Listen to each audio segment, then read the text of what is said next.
जी सब लोग लगाया वो जी पादरिया ने समझा वो जी।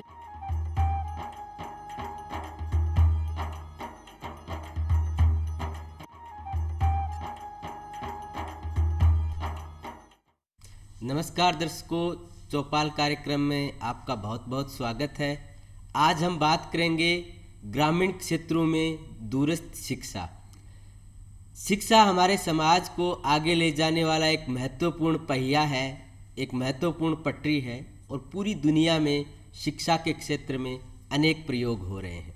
भारत में भी लगातार ये प्रयास होते रहे हैं कि भारत के हर नागरिक को शिक्षा मिले और वो शिक्षित बने। इसके लिए लंबे समय से अनेक तरह के प्रयोग और प्रयास होता रहा है। दूरस्थ शिक्षा उन्हीं प्रयोगों का एक हिस्सा है। आज हम दूरस्थ शिक्षा के बारे में विस्तार से चर्चा करेंगे। इस पर चर्चा करने के लिए आज हमारे बीच में उपस्थित हैं डॉक्टर ममता भाटिया जी। आप इंदिरा गांधी राष्ट्रीय मुक्त विश्वविद्यालय, जिसे इग्नू भी कहते हैं, उनकी राजस्थान की क्षेत्रीय निदेशिका हैं। मैं डॉक्टर ममता भाटिया जी का बहुत बहुत स्वागत करता हूं। मैडम, बहुत बहुत स्वागत है आपका हमारे कार्यक्रम में। आप हमारे चौपाल के दर्शकों को ये बताने का कष्ट करें कि ये दूरस्थ शिक्षा आखिर है क्या, किसको कहते हैं दूरस्थ शिक्षा? जी, जैसा कि आपने बताया कि इंदिरा गांधी राष्ट्रीय मुक्त विश्वविद्यालय, तो जब हम कहते हैं मुक्त विश्वविद्यालय तो आखिर मुक्तता किससे, है ना? तो दूरस्थ शिक्षा वो शिक्षा है जो आपको, यूँ भी कहते हैं कि शिक्षा जो है वो मानव को बंधनों से मुक्त करती है। और जब हम दूरस्थ शिक्षा की बात करते हैं, जिसे हम कहते ही एक मुक्त शिक्षा व्यवस्था है, वो आपको समय सीमा के बंधनों से, उम्र के बंधनों से मुक्त करती है और साथ ही साथ ये अवसर देखती है कि हम अपनी शिक्षा को, अपनी प्रगति को, अपने विकास को जीवन पर्यंत शिक्षा, जिसको हम कह सकते हैं, हम इसको, इस शिक्षा के द्वारा अपनी जो ज़िंदगी है उसको और खूबसूरत बना सकते हैं और जितनी चाहे ऊंची उड़ान हम उड़ सकते हैं। जी, बहुत आपने अच्छे से बताया कि दूरस्थ शिक्षा जिससे हम प्राप्त कर सकते हैं और कहीं बैठे भी, आप दूर बैठे गांव, सुदूर गांव में ढाणी में बैठे हुए शिक्षा प्राप्त कर सकते हैं। हम शिक्षा की मुख्य धारा से जुड़ सकते हैं। तो आप ये बताएं कि इस दूरस्थ शिक्षा से हमारे ग्रामीण युवा कैसे लाभ ले सकते हैं, कैसे वो अपने शिक्षा की मुहिम को इससे जुड़कर आगे बढ़ा सकते हैं? देखिए, जब हम रेगुलर एजुकेशन लेते हैं, रेगुलर शिक्षा लेते हैं, तब क्या होता है कि हमारे पास एक एज का क्राइटेरिया होता है कि 18 साल के बाद हमें ग्रेजुएशन में प्रवेश मिलेगा, इतने इस साल तक, 15 साल तक हमें स्कूली शिक्षा में प्रवेश मिलेगा। लेकिन जब हम मुक्त शिक्षा की बात करते हैं तो ये एक ऐसी व्यवस्था है जहाँ पर हम अपने घर बैठे अपनी शिक्षा को आगे बढ़ा सकते हैं। जन जन का विश्वविद्यालय, जो कि इग्नू का मोटिव है, और विश्वविद्यालय आपके घर द्वार। तो जितने भी हमारे दूर दराज के क्षेत्र हैं, ग्रामीण अंचल हैं, वहाँ पर अगर नियमित कॉलेज ना भी हो, महाविद्यालय ना भी हो सरकार के द्वारा स्थापित, लेकिन इग्नू जो है अपने अध्ययन केंद्र स्थापित कर कर ये कोशिश करता है कि वहाँ तक पहुँचे जहाँ तक जो फॉर्मल शिक्षा है, नियमित शिक्षा है, वो नहीं पहुँच सकी है, और उन औपचारिक बंधनों से अपने विद्यार्थियों को मुक्त करें। जैसे कि अगर एक शिक्षार्थी ने प्रवेश लिया और प्रवेश लेने के बाद उसकी जो जगह है वो जयपुर से कहीं और चला गया है, वो अपने एरिया से कहीं और चेंज हो गया है, तो वो अपनी शिक्षा को वहाँ रहकर भी जारी कर सकता है। उसने अपनी कुछ शिक्षा ली, उसके बाद उसके पास कोई परिवार की समस्या, कोई शारीरिक स्वास्थ्य संबंधित समस्या आ गई और वो उस साल अपनी परीक्षा नहीं दे पाया, तो ये भी व्यवस्था होती है कि वो अपनी स्पीड के अनुसार जो है अपनी शिक्षा व्यवस्था को जारी कर सकता है। तो ग्रामीण क्षेत्र के जो हमारे विद्यार्थी हैं, जहाँ पर नियमित कॉलेजेस की पहुँच नहीं है, लेकिन वो अपनी शिक्षा को आगे जारी रखना चाहते हैं, बहुत सारे ऐसे विद्यार्थी भी हैं जो कि किसी न किसी वोकेशनल स्किल के साथ जुड़ना चाहते हैं, या फिर ऑलरेडी वो अपना कोई पारिवारिक जो काम है उसको कर रहे हैं, उसको काम तो आता है लेकिन उसके पास सर्टिफिकेशन नहीं है, उसको आगे जाकर अपने को कहीं पर प्रामाणिकता अगर दिखानी है कि इस कार्य के लिए मेरे पास ये प्रामाणिकता है, तो उसमें भी इग्नू जो है वो सहायक सिद्ध होता है ऐसे विद्यार्थियों के लिए। तो ग्रामीण क्षेत्रों में जो हमारे विद्यार्थी रहते हैं, बहुत सारे ऐसे कोर्सेज हैं इग्नू के अंदर, जब हम पाठ्यक्रमों की बात करेंगे, जो कि सीधा सीधा ग्रामीण क्षेत्र के जो हमारे विद्यार्थी हैं उनको लाभान्वित करते हैं और उन्हीं को ध्यान में रखकर बनाए गए हैं। जी, बहुत बहुत धन्यवाद। आपने अच्छी बात बताई कि जो युवा बीच में जिनकी पढ़ाई छूट जाती है या अन्यत्र कहीं पढ़ने के लिए चले जाते हैं, दूरस्थ शिक्षा उन्हें अपनी आगे की पढ़ाई चालू रखने और आगे शिक्षा प्राप्त करने में मददगार है, उन्हें राह दिखाती है, उससे वो अपनी आगे की पढ़ाई कर सकते हैं।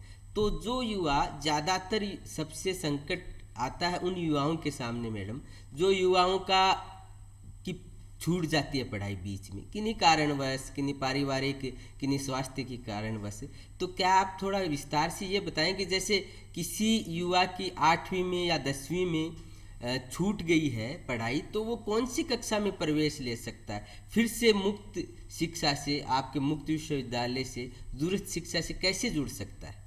देखिए, अगर स्कूली शिक्षा के उसकी पढ़ाई छूट गई है तो उसके लिए ओपन विद्यालय, मुक्त विद्यालय होता है, राष्ट्रीय मुक्त विद्यालय भी है और राज्य स्तर में भी मुक्त विद्यालय है, जहाँ से वो अपनी शिक्षा को फिर से जोड़ सकता है।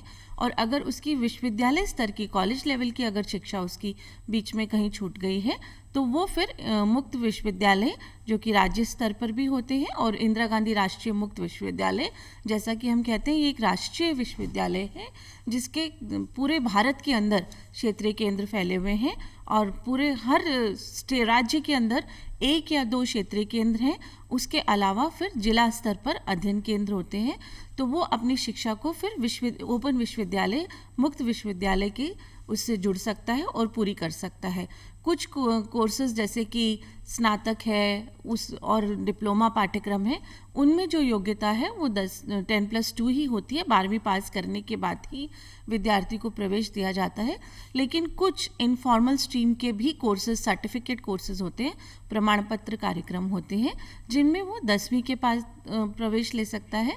या कुछ बेसिक ऐसे भी कोर्स होते हैं जिसे अगर पढ़ना लिखना आता हो तो उन बेसिक फाउंडेशन कोर्सेज के अंदर एक छात्र जो है वो प्रवेश ले सकता है। बिल्कुल, बहुत अच्छी बात आपने बताई ममता जी कि अनेक कोर्स हैं जहाँ बीच में पढ़ाई छोड़ने के बाद भी आप उसमें प्रवेश ले सकते हैं। और स्कूल में भी मुक्त शिक्षा, दूरस्थ शिक्षा के लिए एक बोर्ड बना हुआ है। तो आप हमारे ग्रामीण भाई बहनों को ये बताएं कि ये जो ग्रामीण क्षेत्र के लिए आपके यहाँ कौन कौन से कोर्स चलाए जाते हैं? आप देखिए, जब इग्नू की शुरुआत हुई थी 1985 में इसको स्थापित किया गया था, तब 2 ही पाठ्यक्रमों से इसको शुरू किया था, जिसमें प्रबंधन का पाठ्यक्रम था और दूरस्थ शिक्षा के ऊपर ही एक पीजी डिप्लोमा था। और कुल करीब 400 विद्यार्थियों के साथ शुरुआत हुई। लेकिन आज जब हम इग्नू की बात करते हैं तो दुनिया का सबसे बड़ा मुक्त विश्वविद्यालय है, जिसमें 30 लाख विद्यार्थी जो हैं वो एनरोल्ड हैं। और इस वक्त जो पाठ्यक्रम है वो करीब 230 पाठ्यक्रम जो है वो इग्नू देता है। आप कोई भी क्षेत्र का नाम लेंगे तो इग्नू के पास उस क्षेत्र में कोई ना कोई पाठ्यक्रम है ही। करीब हमारे पास जो है हर क्षेत्र में, चाहे वो शिक्षा का क्षेत्र हो, चाहे वो स्वास्थ्य संबंधित सेवाओं का क्षेत्र हो, और नॉर्मल जो ग्रेजुएशन है उसके कोर्सेज हैं, कृषि से संबंधित कोर्सेज हैं, तो हर तरह के कोर्सेज उपलब्ध हैं। लेकिन कुछ कोर्सेज ऐसे हैं, कुछ पाठ्यक्रम ऐसे हैं जो कि हमारे ग्रामीण अंचलों में रहने वाले जो विद्यार्थी हैं उनके लिए बेहद उपयोगी सिद्ध हो सकते हैं। जैसे कि एक पाठ्यक्रम तो जिसका नाम ही है रूरल डेवलपमेंट से रिलेटेड, तो उसमें प्रमाण पत्र यानी कि 6 महीने का सर्टिफिकेट कार्यक्रम भी है, डिप्लोमा इन रूरल डेवलपमेंट भी है, PG diploma in rural development जिसकी अवधि 1 वर्ष है। उसके अलावा masters degree in rural development, अगर किसी ने स्नातक किया हुआ है, उसके अंदर ग्रामीण विकास के जितने भी आयाम हैं उनके बारे में एक छात्र को शिक्षित किया जाता है और उसको बताया जाता है कि ग्रामीण विकास के जितने भी आयाम हैं वो किस तरह से उनमें उपयोगी हो सकता है और किस तरह से जो सरकार की विभिन्न तरह की जो योजनाएं हैं उनसे खुद भी लाभान्वित हो सकता है और अपने जो ग्रामीण क्षेत्र के जो और अन्य लोग हैं उनको भी लाभान्वित करवा सकते हैं। इसी तरह से हमारे यहाँ कृषि का भी एक विद्यालय है, जिसे कि नॉर्मल यूनिवर्सिटीज़ में हम डिपार्टमेंट कहते हैं, विभाग कहते हैं। तो एक ऐसा विभाग है जो कि सिर्फ कृषि संबंधित पाठ्यक्रमों को बनाता है और उनको छात्रों तक पहुंचाने का कार्य करता है। उसके अंदर प्लांटेशन मैनेजमेंट है, बी कीपिंग है, राजस्थान के संदर्भ में देखें तो पोल्ट्री फार्मिंग है, इसी तरह से वाटर हार्वेस्टिंग मैनेजमेंट, जल प्रबंधन के ऊपर भी एक प्रमाण पत्र कार्यक्रम है। इसी तरह से डेयरी टेक्नोलॉजी के अंदर भी डिप्लोमा है। और इसी तरह से जो आपके वेजिटेबल्स होते हैं, फ्रूट्स होते हैं, उनको हम किस तरह से उपयोगी बनाकर प्रोसेस करके उनके बहुत सारे विभिन्न उत्पाद बनाकर बाज़ार में किस तरह से उनको ले जाया जा सकता है। इसी तरह से जितने भी दलहन होते हैं, अनाज होते हैं, सीरियल्स और पल्सेस जिनको हम अंग्रेज़ी में कहते हैं, उनको भी किस तरह से प्रोसेस करके उनके बहुत सारे प्रोडक्ट्स जो बनते हैं उनकी किस तरह से मार्केटिंग की जा सकती है, इसके ऊपर भी एक डिप्लोमा है। इसी तरह से ऑर्गेनिक फार्मिंग का आजकल बहुत ज़्यादा वो है, तो उसके अंदर भी हमारे पास एक पाठ्यक्रम है, प्रमाण पत्र पाठ्यक्रम है। इसी के साथ साथ जो है ट्रांसलेशन के अंदर भी डिप्लोमा है। बहुत सारे ग्रामीण क्षेत्रों के विद्यार्थी हैं, वो कुछ अलग हटके भी करना चाहते हैं। उस दिन हम किसी छात्र से मिल रहे थे, हमारे पास तो अक्सर छात्र आते रहते हैं। वो बच्ची कहती है कि जयपुर के ही पास के किसी ग्रामीण क्षेत्र में रहने वाली है, कहने लगी कि मैंने अंग्रेज़ी विषय लिया है। हमने कहा तुम्हें कैसे शौक़ चला इसका? कहती मैं आगे जाकर एयर होस्टेस बनना चाहती हूँ, या मैं कुछ ऐसा करना चाहती हूँ जिससे मैं और आगे अपने विकास को और ज़्यादा अपनी पर्सनालिटी को डेवलप कर सकूँ। तो ऐसे लोगों के लिए ट्रांसलेशन में कार्यक्रम है, आईटी स्किल्स के अंदर कार्यक्रम है, और फंक्शनल इंग्लिश के अंदर पाठ्यक्रम है कि किस तरह से अगर अंग्रेज़ी में कुछ अपनी कम्युनिकेशन स्किल्स को इम्प्रूव करना चाहते हैं, संप्रेषण अपनी क्षमताओं को बढ़ाना चाहते हैं, तो उससे संबंधित पाठ्यक्रम है। एनिमल वेलफेयर, पशुपालन के अंदर पाठ्यक्रम है। तो ग्रामीण क्षेत्र के साथ जितने भी जुड़े हुए आयाम हैं, उसके हर एक आयाम के अंदर कोई ना कोई पाठ्यक्रम उपलब्ध है। और सबसे अच्छे पाठ्यक्रम, कुछ पाठ्यक्रम ऐसे भी हैं जो कि हम देखते हैं कि अक्सर ग्रामीण क्षेत्रों में स्वास्थ्य सेवाओं संबंधित जो है वहाँ उनकी बहुत ज़रूरत होती है, लेकिन जो प्रशिक्षित हमारे पास स्टाफ है, कर्मचारी हैं, वो कम होते हैं।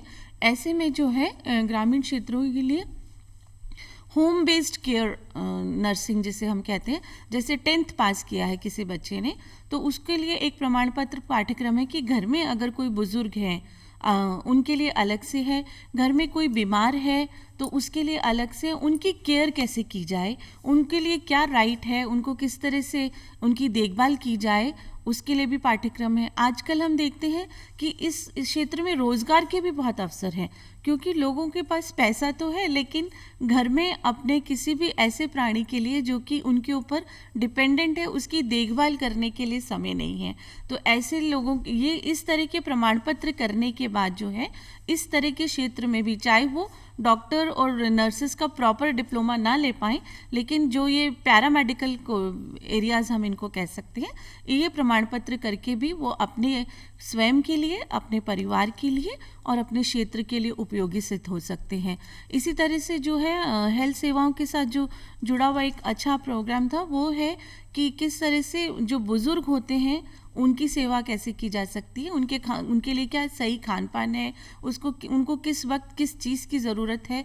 और इसी के साथ साथ जो फर्स्ट एड के अंदर भी ऐसे ही है, जो 10th पास करने के बाद जो फर्स्ट एड किस तरह से दी जा सकती है, उसमें भी पूरा प्रमाण पत्र कार्यक्रम है।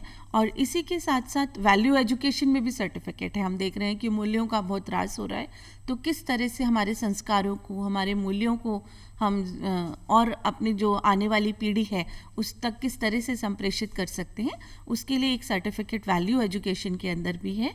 और इसी के साथ साथ जो है फोकलोर एंड कल्चर स्टडीज़, हमारे जितने भी हमारी जो पारंपरिक विधाएं हैं उनके अंदर उनके अध्ययन करने के लिए उन परंपराओं को किस तरह से हम जीवित रख सकते हैं और उन परंपराओं को न केवल अपने क्षेत्र में लेकिन बाकी क्षेत्रों के लोगों तक किस तरह पहुंचा सकते हैं, उसके अंदर भी डिप्लोमा पाठ्यक्रम है।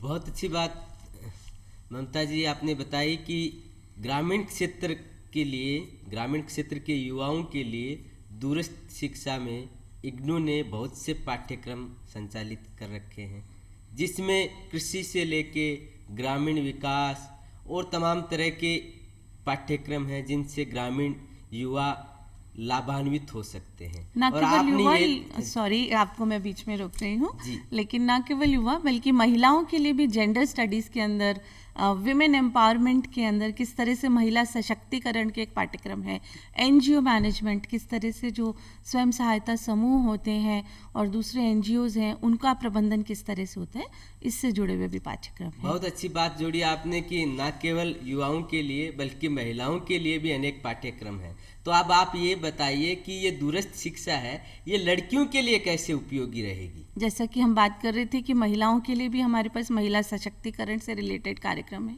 और बहुत बात तो ये है कि अपनी शिक्षा को घर बैठे जो है एक विद्यार्थी पूरी कर सकता है। हम देखते हैं कि अक्सर क्या होता है कि गांवों के अंदर कॉलेजेस नहीं होते हैं, स्कूल तो है, तो अगर बच्चों ने 10वीं 12वीं तक, एक लड़की ने, छात्रा ने अपनी शिक्षा पूरी कर ली, लेकिन अब घर वाले उसको ज़्यादा दूर भेजने के लिए तैयार नहीं होते हैं, तो ऐसे में वो अपने निकटतम इग्नू अध्ययन केंद्र से जुड़ सकती है, स्नातक या अपनी चॉइस के हिसाब से, अपने हॉबी के हिसाब से किसी भी पाठ्यक्रम में प्रवेश ले सकती है। इग्नू की जो शिक्षा व्यवस्था है उसमें प्रवेश ऑनलाइन होता है, और आजकल किसी भी ई मित्र पर जाकर अपने प्रवेश फॉर्म जो है वो भर सकते हैं। उसके बाद जो विद्यार्थी को जो स्टडी मटेरियल है, जो कि अध्ययन सामग्री है, वो 2 तरह से हम देते हैं। वो चाहे तो अध्ययन सामग्री जो है वो ऑनलाइन के लिए भी ऑप्ट कर सकता है, तो उसको जो अध्ययन सामग्री है वो एक ऐप के माध्यम से उसके मोबाइल में, उसके कंप्यूटर में आ जाती है और वो डाउनलोड कर सकता है। और अगर वो चाहे तो किताबें जो है इग्नू की जो अध्ययन सामग्री है वो उसको डाक द्वारा उसके पते पर भेज दी जाती है। फिर जैसे दूसरे कॉलेजेस में रोज़ कॉलेज जाना होता है, यहाँ पर संडे हफ्ते में माह में 2 संडे या 3 संडे को इस तरह से क्लासेस लगाई जाती है। जब जब उनकी ज़रूरत होती है तो तभी अध्ययन केंद्र पर जाना पड़ता है, और वो अपनी जो अध्ययन सामग्री है उसको देखकर, और अध्ययन सामग्री भी जो है उसको कॉमनवेल्थ ऑफ लर्निंग से अवार्ड ऑफ एक्सीलेंस मिला हुआ है, उत्कृष्टता का जो पुरस्कार है वो इग्नू की अध्ययन सामग्री को मिला हुआ है। और जितने भी सिविल सर्विसेज के लिए प्रिपरेशन करते हैं वो लोग भी उस अध्ययन का सामग्री का बहुत लाभ उठाते हैं, क्योंकि ये बेस्ट एक्सपर्ट्स के द्वारा जो है वो बनाई जाती है। तो उस अध्ययन सामग्री से घर बैठे अपनी पढ़ाई कर सकते हैं, और वो जो अध्ययन सामग्री है वो इस तरह से होती है कि उसके अंदर एक शिक्षक जैसे आपसे बात कर रहा हो, है ना, उस तरह से उसको डिज़ाइन किया जाता है, इस तरह से उसको बनाया जाता है। और उसके अंदर होता है कि आप आपने कितनी प्रगति की है, इसको पढ़ने के बाद मार्जिन्स में छोटे छोटे क्वेश्चन दिए हुए होते हैं, प्रश्न होते हैं, उनका उत्तर देकर आप समझ सकते हैं कि आपने इसके द्वारा कितनी बात को समझा है। और जो चीज़ नहीं समझ में आ रही है उसको नोट करके उन जो परामर्श सत्र होते हैं अध्ययन केंद्र पर, वहाँ जाकर अपने जो भी प्रॉब्लम्स हैं, जो भी डाउट्स हैं, उनको क्लियर कर सकते हैं, सुलझा सकते हैं। तो इस तरह से आपकी शिक्षा चलती है। तो लड़कियों को घर बैठे ही अपनी शिक्षा पूरी करने का एक अवसर मिलता है। और आजकल तो ऑनलाइन शिक्षा का इतना ज़ोर है, जो नियमित विद्यालय हैं, विश्वविद्यालय हैं, कॉलेजेस हैं, वो भी ऑनलाइन माध्यम से ही अपने छात्रों तक पहुंच रहे हैं। तो इग्नू ने भी अपने जितने भी परामर्श सत्र हैं, हम यहाँ पे क्लासेस नहीं कहते हैं जी। और हमारे जो अध्यापक होते हैं, हालांकि वो वही अध्यापक होते हैं जो नियमित छात्रों को इन कॉलेजेस में, गवर्नमेंट कॉलेजेस में या प्राइवेट कॉलेजेस में पढ़ाते हैं, लेकिन हम उनको परामर्शदाता कहते हैं, काउंसलर कहते हैं।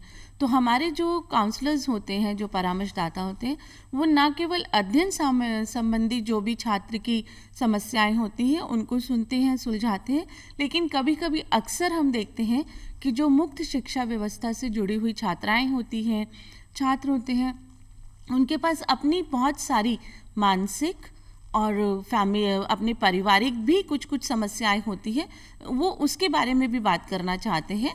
और उसके लिए भी उनको जो सही मार्गदर्शन है, सही दिशा है, वो भी देने की कोशिश की जाती है। तो ये सिर्फ खाली अध्ययन नहीं है, लेकिन संपूर्ण मानसिक विकास और आपकी पूरी पर्सनालिटी, आपके व्यक्तित्व के विकास की बात इसमें की जाती है। जी ममता जी, आपने हमारे दर्शकों को बताया कि किस तरीके से दूरस्थ शिक्षा लड़कियों के लिए भी उपयोगी है और वो अपना पूरा शारीरिक मानसिक विकास इसके माध्यम से कर सकती हैं। अध्ययन सामग्री आपको ऑनलाइन और ऑफलाइन दोनों मोड में दी जाती है और किसी तरह की कोई समस्या आने पर परामर्शदाता से उसको सलाह ली जा सकती है। तो आप हमारे दर्शकों को ये भी बताएं कि राजस्थान में आपके अध्ययन केंद्र कहाँ कहाँ पर हैं। राजस्थान के हमारा जो राजस्थान है इसमें 2 क्षेत्रीय केंद्र हैं, एक जयपुर में है और दूसरा जोधपुर में है। जितने भी हमारा पश्चिमी राजस्थान का जो एरिया है वो जोधपुर के अंतर्गत आता है और 20 जो ज़िले हैं वो जयपुर क्षेत्रीय केंद्र के अंदर आते हैं और हर डिस्ट्रिक्ट पर, हर जिला स्तर पर अध्ययन केंद्र हैं। इसके अलावा ब्लॉक स्तर पर भी कहीं कहीं पर अध्ययन केंद्र हैं, जैसे कि करीब 60 अध्ययन केंद्र तो जयपुर के अंदर हैं और इतने ही अध्ययन केंद्र जो हैं वो जोधपुर क्षेत्र के अंतर्गत भी हैं। तो इस तरह से आप देख लीजिए कि 100 से ऊपर अध्ययन केंद्र हैं जो कि विभिन्न जिलों में फैले हुए हैं और अलग अलग पाठ्यक्रम संबंधित भी अध्ययन केंद्र होते हैं। जैसे कि बीएड के लिए अलग होता है, नर्सिंग के जितने भी कोर्सेज हैं या जो फर्स्ट एड की बात हमने की, होम बेस्ड जो घर पर रहकर किस तरह से बीमार की देखभाल की जाती है, इससे संबंधित जितने भी पाठ्यक्रम थे ये कॉलेज ऑफ नर्सिंग में चलाए जाते हैं या नर्सिंग विद्यालयों में चलाए जाते हैं। तो इस तरह के जो पाठ्यक्रम होते हैं वो अलग अलग कॉलेजेस में और जिस तरह का पाठ्यक्रम है उसी लेवल के कॉलेजेस में उसको चलाया जाता है। इसी तरह से महिलाओं की जब हम बात कर रहे थे तो महिलाओं के लिए पोषण के अंदर और बच्चों की देखभाल के अंदर आंगनवाड़ी कार्यकर्ता जिस तरह से काम करते हैं कि जो छोटे बच्चे होते हैं उनके देखभाल के लिए किस तरह से कार्य किया जाता है, उससे संबंधित पाठ्यक्रम भी होते हैं जो कि उनके जो पास के निकटतम अध्ययन केंद्र हैं वहाँ पर किए जाते हैं।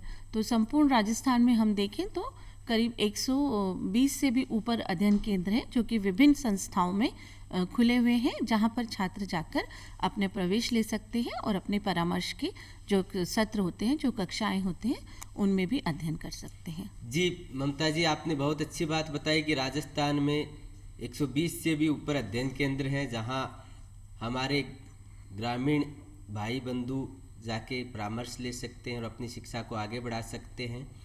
अब जैसे मेरा एक सवाल है कि जिस तरीके से रेगुलर शिक्षा में भी हमारी कोई कक्षा छूट जाती है तो युवा दूरस्थ शिक्षा में आता है, लेकिन किसी 1 साल के कोर्स में मान लीजिए कोई युवा एक परीक्षा नहीं दे पाया तो उसको कितने समय में वो उस कोर्स को पूरा कर सकता है, कितने अवसर मिलते हैं? ये आपने बहुत अच्छा प्रश्न किया संदीप जी, क्योंकि इग्नू में जो है अभी जब हम बात कर रहे थे मुक्तता की तो समय सीमा से भी मुक्त हैं। जैसे कि हम कह रहे हैं बार बार कि सर्टिफिकेट प्रमाण पत्र पाठ्यक्रम होते हैं, इनका जो नॉर्मल ड्यूरेशन है वो 6 माह का होता है, लेकिन किसी कारणवश अगर छात्र उसको 6 माह में पूरा नहीं कर सकता तो 2 माह तक वो कर सकता है। इग्नू में जो परीक्षाएं हैं वो साल में 2 बार होती हैं, जून में और दिसंबर में, और अभी तक हमारी जो परीक्षाएं हैं वो नियमित रूप से होती रही हैं। इस बार कोविड की वजह से जून की जो परीक्षा है वो सितंबर में आयोजित की गई और दिसंबर वाली जो परीक्षा है वो फरवरी में होगी। इसी तरह से 1 साल का जो डिप्लोमा होता है उसको पास करने के लिए एक छात्र को 7 चांसेस दिए जाते हैं। पहला एग्ज़ाम तो वो पहला वर्ष कंप्लीट करने के बाद दे सकता है, उसके बाद 3 वर्ष तक जून और दिसंबर जो 2 परीक्षाएं होती हैं अपनी सुविधा के अनुसार वो परीक्षा फार्म को भर के जब चाहे तब परीक्षा दे सकता है।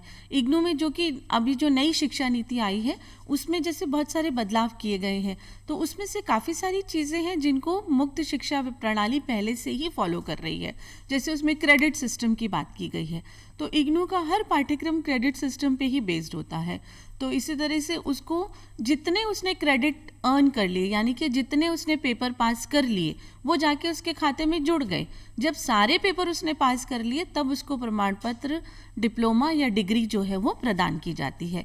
तो इसी तरह से अगर स्टूडेंट ने ग्रेजुएशन में लिया है, स्नातक स्तर के पाठ्यक्रम में, बीए में, बीकॉम में, बीएससी में, सोशल वर्क में भी पाठ्यक्रम है, तो मास्टर्स भी है, बैचलर्स भी है, स्नातकोत्तर भी है, तो उसमें प्रमाण पत्र भी है, डिप्लोमा भी है सोशल वर्क के अंदर। तो अगर इस तरह से किसी पाठ्यक्रम में उसने प्रवेश लिया है तो 3 साल की जो डिग्री है उसको करने के लिए 5 साल का समय दिया जाता है विद्यार्थी को। प्रथम वर्ष के अगर कोई भी पेपर वो पास नहीं कर सका तो वो द्वितीय वर्ष के साथ कर सकता है।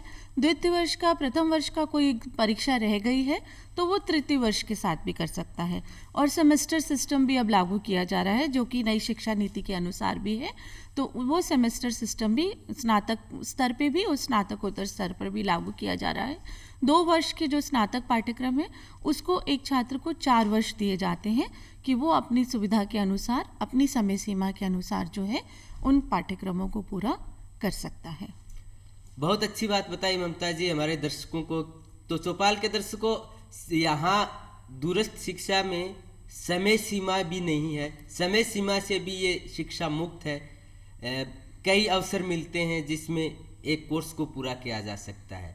जैसा कि ममता जी आपने बताया कि जून में और दिसंबर में 2 बार आपके यहाँ परीक्षाएं आयोजित की जाती हैं, तो हमारे दर्शकों को ये बताइए कि जून और दिसंबर की जो 2 परीक्षाएं होती है, इनके लिए आवेदन कब कब होता है और क्या आवेदन ऑनलाइन भी होता है? कैसे आवेदन करेंगे? बिल्कुल, आवेदन ऑनलाइन ही होता है और जितने भी आपने पेपर देने होते हैं उसके लिए आप ऑनलाइन आवेदन करते हैं। सपोज फर्स्ट ईयर में किसी प्रथम वर्ष में कोई विद्यार्थी है, वो अनुक्रमांकित है, तो अगर उसको लगता है कि प्रथम वर्ष के 5 पेपर हैं लेकिन मेरी तैयारी तो इस वक्त 2 ही पेपर की है, तो वो उन 2 पेपर्स के लिए जो है अपना परीक्षा फॉर्म भर सकता है ऑनलाइन ही, और वो जो चाहे परीक्षा केंद्र ले सकता है। अगर बिहार का कोई विद्यार्थी है और उसको लगता है कि छुट्टियों में मैं राजस्थान में होऊंगा, राजस्थान का कोई विद्यार्थी है उसको लगता है कि जून में जब छुट्टियां होंगी तो मैं महाराष्ट्र में होऊंगा, तो वो अपने परीक्षा केंद्र अपने चॉइस से चुन सकता है और उसकी परीक्षा जो है वहां पर आयोजित कर दी जाती है। तो आर्मी के जितने भी लोग हैं वो इग्नू की जो पाठ्यक्रम है उनसे बहुत लाभान्वित होते हैं। बिल्कुल ममता जी, आपने बहुत अच्छी बात बताई और हमारे कार्यक्रम की समय सीमाएं भी हैं। तो दर्शकों, दूरस्थ शिक्षा से आप अपनी शिक्षा को पूर्ण कर सकते हैं और इसमें समय की और कोई सीमाएं नहीं है। आज के कार्यक्रम में हमारे बीच में डॉक्टर ममता भाटिया जी, जो इग्नू की राजस्थान की क्षेत्रीय निदेशिका हैं, आप पधारे। मैडम, आपका बहुत बहुत धन्यवाद। और दर्शकों, हम इस कार्यक्रम में चौपाल में फिर मिलेंगे। आपका भी बहुत बहुत धन्यवाद और शुक्रिया।